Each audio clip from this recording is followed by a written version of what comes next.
From sheep to showing and even robotic milking, the livestock event at the NEC in Birmingham is farming heaven. It's in its 6th year and the event attracts thousands of visitors every year. However, it's not all smiles as the dairy industry has taken a beating in the past year. Figures from the Royal Association of British Dairy Farmers show there has been an 8.5 pence reduction in price for milk in the past year, which has led to £1 billion being wiped out of dairy production. And although milk production is up by 5% on last year, local dairy farmers are struggling. I chair our grazing discussion group in Shropshire, and we certainly have seen a lot of pressure on milk prices. It's mainly global. Certainly China 2 years ago was buying numerous amounts of dairy product for their population, and they bought a little bit too much, and hence they stockpiled it, and now they've not been in the market.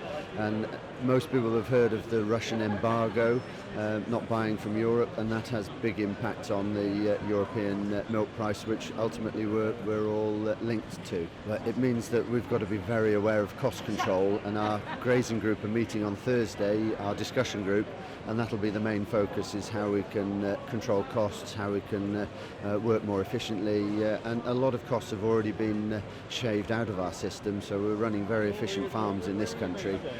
So it is tough. A lot of people are finding it very, very tough at the moment.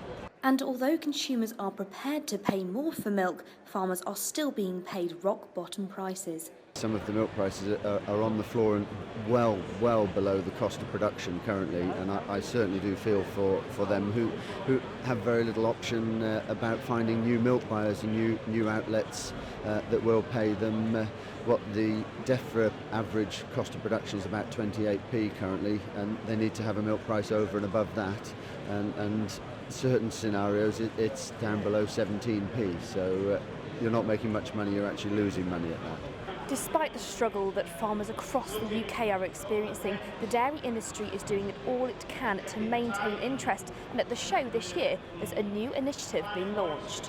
Women in Dairy came about from a project that we ran last year through some DEFRA government funding, and we set up a number of groups, and one of those was for women working in the dairy industry. So from that we've carried that on to this year, and we're working with Promar International and also AHDB Dairy, which is the government levy board for dairy farmers.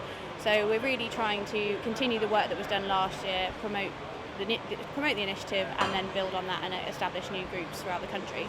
So our core objectives are to connect, share and inspire women in the industry. So connecting women through networking through local groups, inspiring them to look at new ways of working on farm, and sharing experiences and skills to develop confidence within the business. With the number of women in dairy steadily increasing, the Royal Association of British Dairy Farmers understand the importance of supporting them.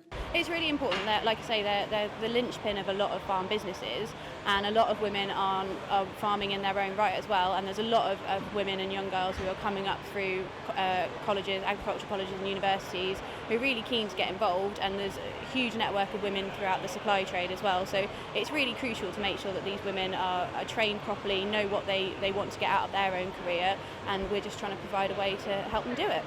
But in the meantime, the future of dairy farmers remains uncertain as the battle for a fair price for milk continues. Lois Sunnerton for the Midland at the NEC in Birmingham.